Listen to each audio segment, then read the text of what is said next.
तो इससे पहले हमने लाइफ प्रोसेस की जो है 2 वीडियो देख लिए। तो उन वीडियोस के अंदर हमने मेटाबॉलिज्म के बारे में पढ़ा था और न्यूट्रिशन के बारे में पढ़ा था। आज की इस वीडियो के अंदर हम पढ़ेंगे एक और लाइफ प्रोसेस के बारे में, वो है रेस्पिरेशन। हेलो दोस्तों, हमने 10th क्लास के अंदर लाइफ प्रोसेस वाला चैप्टर जो है वो स्टार्ट कर रखा है और उसके अंदर हमने 2 लाइफ प्रोसेस के बारे में पहले ही पढ़ लिया है। पहले हमने जिसके बारे में डिस्कस किया था वो था मेटाबॉलिज्म। उसके बाद हमने जिसके बारे में पढ़ा वो था न्यूट्रिशन। न्यूट्रिशन की अलग अलग टाइप्स के बारे में हमने डिस्कस कर लिया इससे पहले वाली वीडियो के अंदर। इस वीडियो के अंदर हम जिस लाइफ प्रोसेस के बारे में पढ़ेंगे वो है तो रेस्पिरेशन। जनरली हम क्या करते हैं, रेस्पिरेशन और ब्रीथिंग प्रोसेस को सेम ही मानते हैं, लेकिन ऐसा नहीं होता। रेस्पिरेशन और ब्रीथिंग प्रोसेस जो है एक दूसरे से डिफरेंट होती हैं। कैसे? Breathing process it is a physical process in which inhale and exhale of gases like oxygen and carbon dioxide from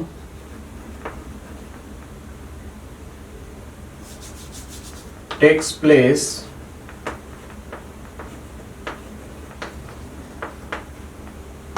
from lungs।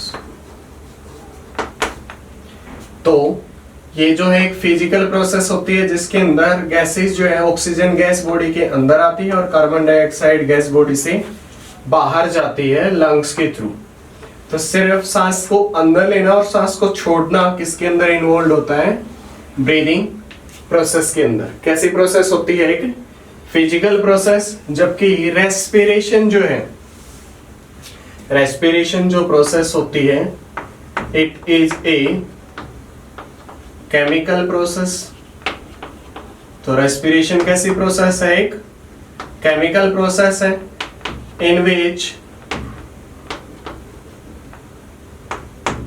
inhale of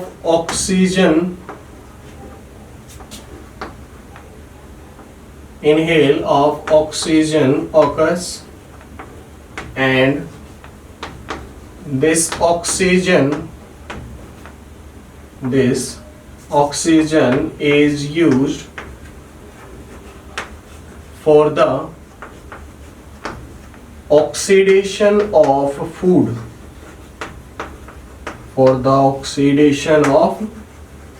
food, oxygen gas जो है वो इनहेल होगी और उस ऑक्सीजन गैस को हम किस लिए यूज करेंगे? Oxidation of food. By oxidation of food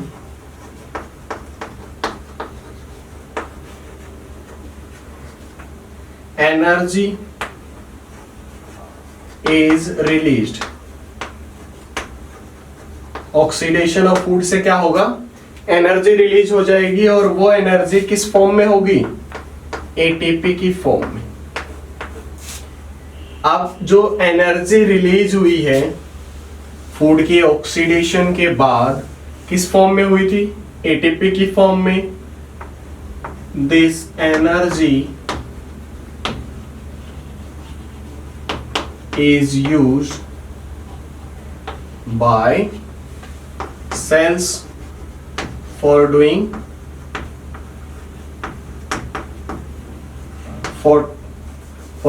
cell functions।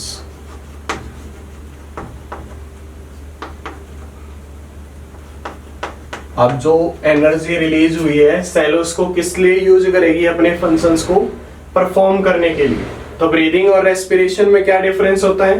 Breathing के अंदर सिर्फ ऑक्सीजन गैस को बॉडी के अंदर लेते हैं, कार्बन डाइऑक्साइड गैस को बॉडी से बाहर रिलीज कर देते हैं, जबकि रेस्पिरेशन प्रोसेस के अंदर ऑक्सीजन गैस को अंदर लेते हैं, उस ऑक्सीजन गैस को ऑक्सीडेशन के लिए यूज करते हैं, फूड का ऑक्सीडेशन होता है और उस ऑक्सीडेशन से एनर्जी जो है वो रिलीज होती है in the form of ATP. ATP की फॉर्म में एनर्जी जो है रिलीज हो जाती है। रेस्पिरेशन 2 टाइप का होता है, aerobic respiration and anaerobic respiration. Aerobic respiration होता है और एनएरोबिक रेस्पिरेशन होता है। Complete oxidation of food, complete oxidation of food in presence of oxygen. यदि ऑक्सीडेशन का जो फूड है उसका कंप्लीट ऑक्सीडेशन हो जाए ऑक्सीजन की प्रेजेंस में, that is known as aerobic respiration. तो जो रेस्पिरेशन की प्रोसेस ऑक्सीजन की प्रेजेंस में हो that is aerobic respiration. Incomplete oxidation of food in absence of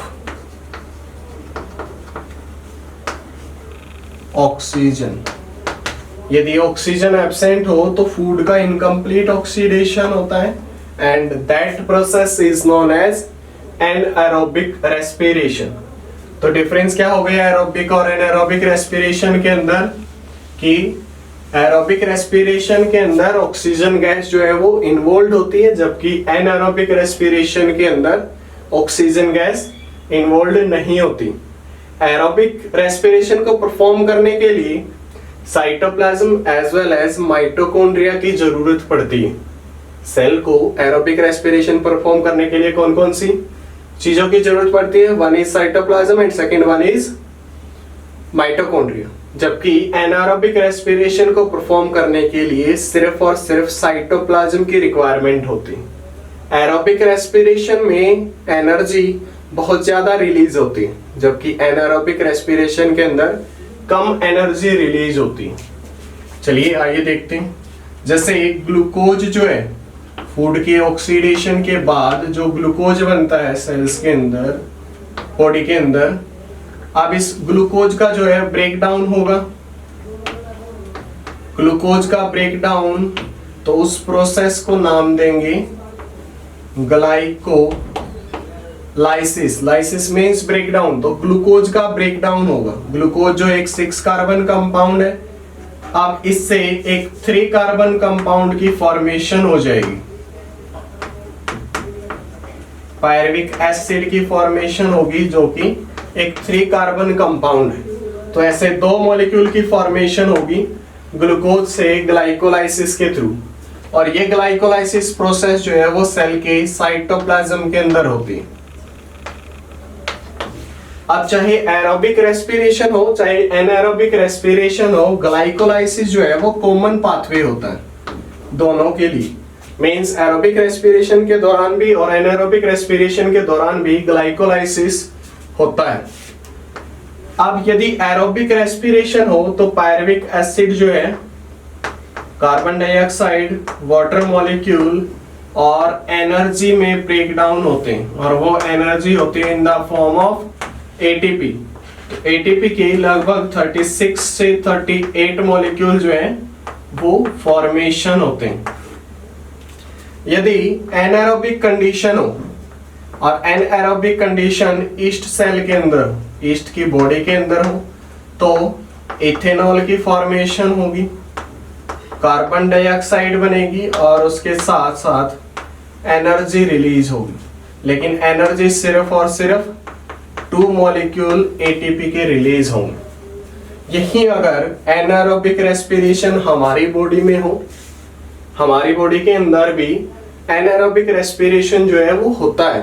कहां पर? 1 is in RBC, red blood cells के अंदर, क्योंकि रेड ब्लड सेल्स में भी माइटोकॉन्ड्रिया नहीं होती, तो ये भी एनारोबिक रेस्पिरेशन करती है। और दूसरा हैवी एक्सरसाइज के टाइम पर मसल्स के अंदर, बहुत ज्यादा हैवी वर्क करते हैं तो उस टाइम पर मसल्स के अंदर। तो अब इनके अंदर क्या होगा, यदि एनारोबिक रेस्पिरेशन होती है तो लैक्टिक एसिड की फॉर्मेशन होती है और उसके साथ साथ एनर्जी रिलीज होती है। Energy is 2 molecules of ATP. तो ग्लाइकोलाइसिस होता है, पायरुविक एसिड की फॉर्मेशन होती है। फर्दर यदि एरोबिक रेस्पिरेशन हो तो कार्बन डाइऑक्साइड, वाटर मॉलिक्यूल और एनर्जी रिलीज होगी। ईस्ट के अंदर इथेनॉल, कार्बन डाइऑक्साइड और एनर्जी मॉलिक्यूल्स। जबकि यदि हमारी बॉडी के अंदर आरबीसी और मसल्स के अंदर हो तो लैक्टिक एसिड और एनर्जी रिलीज होती है। तो ये था एरोबिक और एनएरोबिक रेस्पिरेशन के टाइप। सॉरी, एरोबिक और एनएरोबिक रेस्पिरेशन में फूड का ऑक्सीडेशन। एनारोबिक रेस्पिरेशन के अंदर कंप्लीट ऑक्सीडेशन होता है फूड का, जबकि एरोबिक के अंदर एरोबिक रेस्पिरेशन के अंदर फूड का कंप्लीट ऑक्सीडेशन होता है, जबकि एनारोबिक रेस्पिरेशन के अंदर इनकम्प्लीट ऑक्सीडेशन होता है।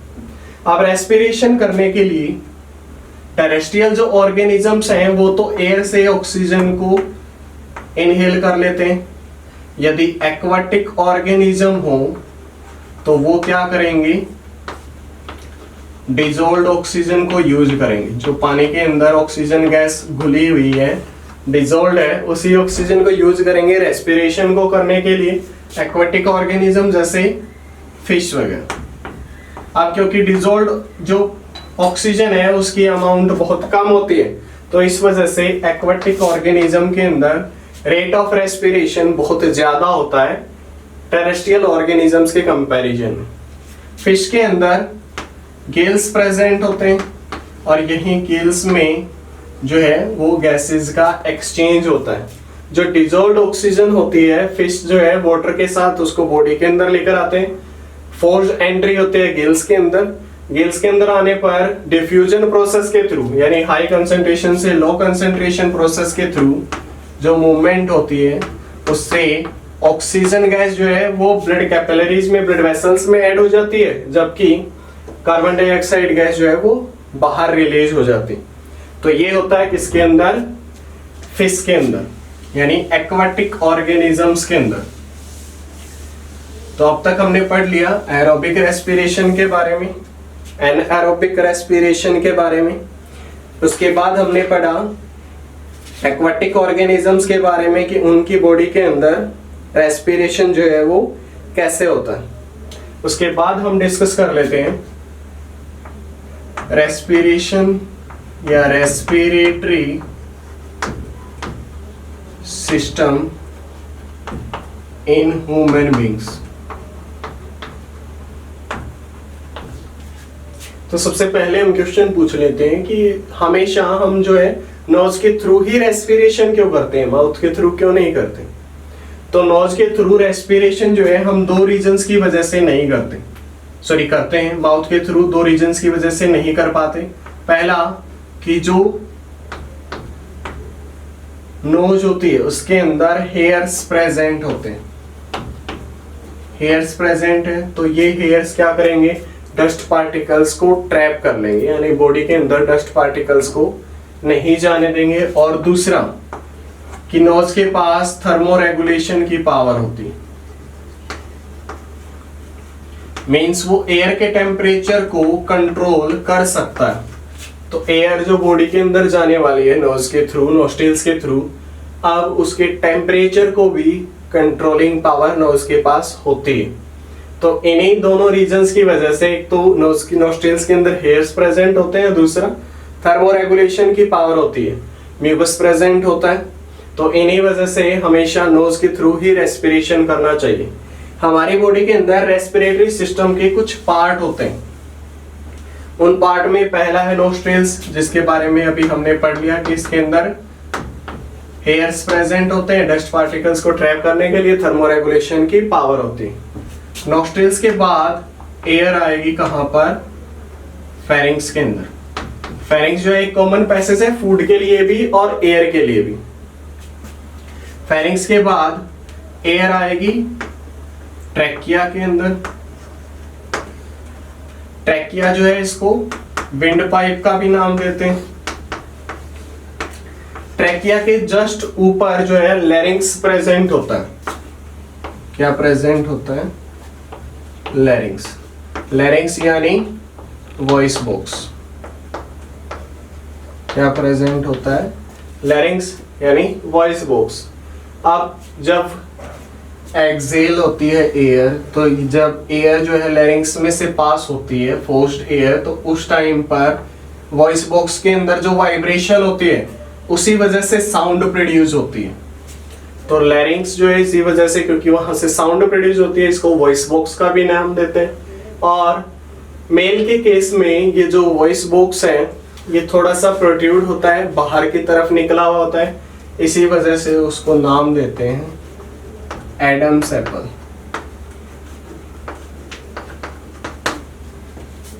क्लियर? अब जो एयर है लैरिंक्स के बाद कहाँ आई? ट्रैकिया के अंदर, विंड पाइप के अंदर। ट्रैकिया की जो ओपनिंग है that is known as glottis, और इसकी कवरिंग इज एपिग्लोटिस। तो इसकी कवरिंग क्या है? एपिग्लोटिस। एपिग्लोटिस का काम क्या है? फूड को विंड पाइप के अंदर आने से रोकना। जब फूड जो है इसोफेगस में आने वाला होता है तो एपिग्लोटिस जो है वो ग्लोटिस को कवर कर लेती है, ताकि फूड जो है सिर्फ और सिर्फ किसके अंदर आए? इसोफेगस के अंदर। ट्रैकिया के अंदर, विंड पाइप के अंदर ना जाए। ट्रैकिया के पास रिंग्स ऑफ कार्टिलेज प्रेजेंट होती। रिंग्स ऑफ कार्टिलेज प्रेजेंट होती। अब ये जो रिंग्स ऑफ कार्टिलेज है इनका फंक्शन क्या है? प्रिवेंट कोलेस्पिंग। अब जो ये रिंग्स ऑफ कार्टिलेज होती हैं इनका फंक्शन क्या होता है कि ये जो ट्रैकिया होती है, विंड पाइप जो होती है, इस विंड पाइप को कोलैप्स नहीं होने देती। यानी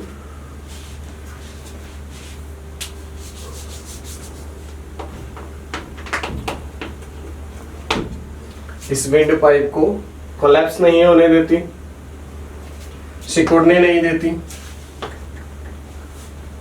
नेक्स्ट, ट्रैकिया के बाद जैसे ही ट्रैकिया जो है लंग्स में आता है, फर्दर ब्रांचेस की फॉर्मेशन करता है और क्या बनते हैं? Bronchi. Primary bronchi, secondary, tertiary, ऐसे डिवाइड होता जाता है। ब्रोंकाई के बाद फॉर्मेशन होती है और छोटी छोटी ब्रांचेस भी, दैट इज ब्रोंक्यूल्स, और ब्रोंक्यूल्स के बिल्कुल एंड पर होती है एल्वोलाई। एल्वोलाई जो है इसके पास थिन मेम्ब्रेन होती है, बहुत थिन मेम्ब्रेन होती है, जिसकी वजह से आसानी से गैसेस का एक्सचेंज हो जाता है यहाँ से। और दूसरा, इसकी जो शेप है वो कुछ इस टाइप की होती है कि आसानी से सरफेस एरिया को बढ़ाया जा सके, ताकि जो गैसेस हैं वो ज्यादा से ज्यादा एक्सचेंज हो सके। जो रेस्पिरेटरी सिस्टम है ह्यूमन बींग्स का, उसका जो स्ट्रक्चर है, डायग्राम जो है आप लोगों को आपकी स्क्रीन पर दिखाई दे रहा है।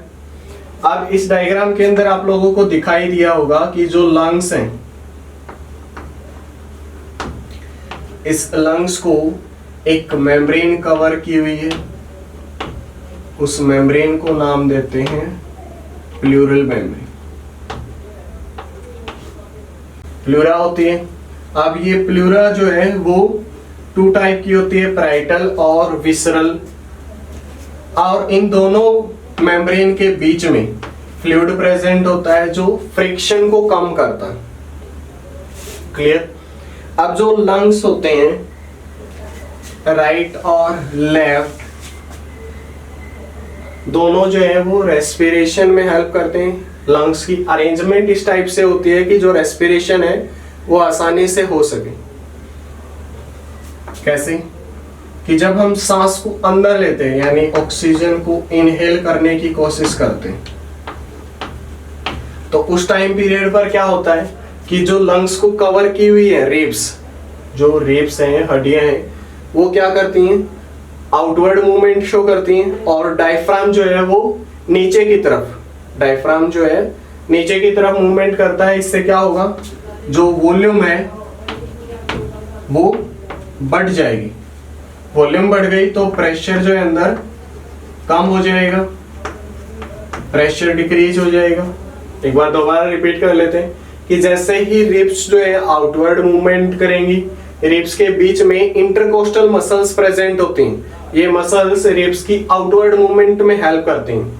और रिब्स के जस्ट नीचे डायफ्राम प्रेजेंट होता है, वो डायफ्राम नीचे की तरफ मूवमेंट करता है और दोनों की वजह से वॉल्यूम जो है वो बढ़ जाती है। जैसे ही वॉल्यूम बढ़ेगी, बॉयल्स लॉ के अकॉर्डिंग प्रेशर डिक्रीज हो जाएगा।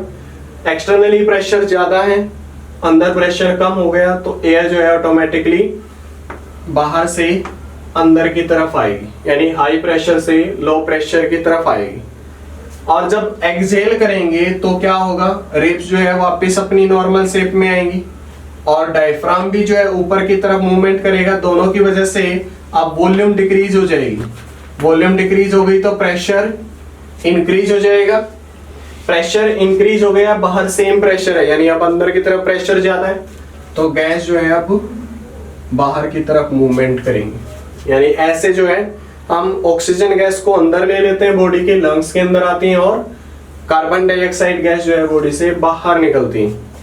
और जो लंग्स होते हैं उसके जस्ट नीचे कैपिलरीज प्रेजेंट होती हैं।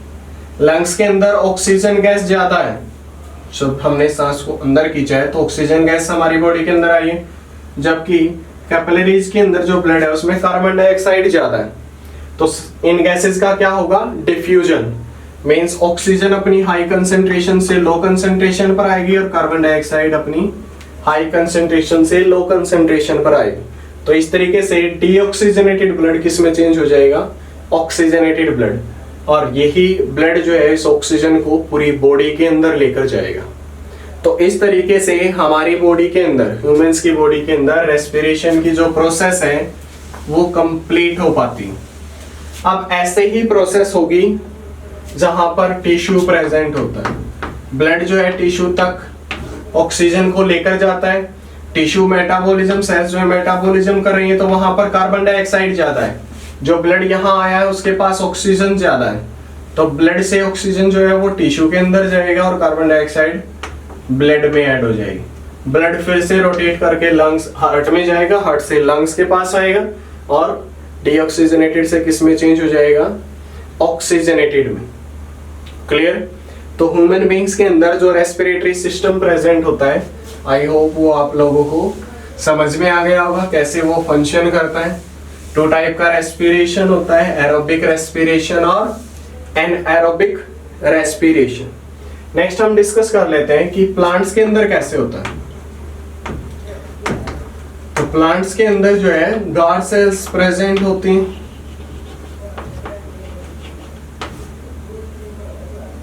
प्लांट्स के अंदर क्या प्रेजेंट होता है, गार्ड सेल्स प्रेजेंट होती हैं। और ये गार्ड सेल्स के अंदर जैसे ही मूवमेंट होती है वाटर की, गार्ड सेल्स में जैसे ही वाटर इन होता है तो गार्ड सेल्स जो हैं फुल्ली टर्जिड हो जाती हैं। और जैसा डायग्राम आप लोगों को आपकी स्क्रीन पर दिखाई दे रहा है, गार्ड सेल्स ओपन हो जाएंगी और गार्ड सेल्स के ओपन होते ही गैसेस का एक्सचेंज जो है वो शुरू हो जाएगा। प्लांट फोटोसिंथेसिस करने के लिए कार्बन डाइऑक्साइड गैस को एब्जॉर्ब करेंगे, ऑक्सीजन गैस को रिलीज कर देंगे। लेकिन नाइट के टाइम पर क्या होगा, वाटर जो है इन गार्ड सेल से बाहर जाएगा। अब अपोजिट मूवमेंट हो गई, तो जैसे ही वाटर यहां से बाहर आएगा गार्ड सेल्स जो है अब क्लोज हो जाएंगी। तो गार्ड सेल्स क्लोज हो गई तो गैसेस का जो एक्सचेंज है वो भी रुक जाता है। अब गार्ड सेल्स के अलावा प्लांट्स के पास कुछ और स्ट्रक्चर्स भी होती हैं, जैसे लेंटिकल्स। लेंटिकल्स होते हैं ओपनिंग, जो बहुत पुराना स्टेम होता है, ओल्ड स्टेम, उसकी बार्क के ऊपर जो ओपनिंग्स प्रेजेंट होती हैं उसको नाम देते हैं लेंटिकल्स। तो लेंटिकल्स के थ्रू भी गैसेस का एक्सचेंज होता है। तो लेंटिकल्स भी गैसेस के एक्सचेंज में हेल्प करते हैं प्लांट्स की। और इसके साथ साथ रूट हेयर्स। रूट हेयर्स जो है वो यूनिसेलुलर होते हैं और जो आउटर मोस्ट लेयर होती है उसकी एक्सटेंशन से बनते हैं रूट हेयर्स। तो रूट हेयर भी प्लांट्स के अंदर गैसेस के एक्सचेंज में हेल्प करते हैं, रेस्पिरेशन करने में हेल्प करते हैं। तो ये था complete about one life process and that is respiration. I hope आज की इस वीडियो के अंदर जो हमने डिस्कस किया है रेस्पिरेशन के बारे में, respiration in human beings and plants के अंदर या एक्वाटिक ऑर्गेनिजम्स के अंदर, वो आप लोगों को समझ में आ गया होगा। यदि समझ में आया तो वीडियो को लाइक करना, शेयर करना ना भूलें और हाँ, don't forget to subscribe the channel. Thank you.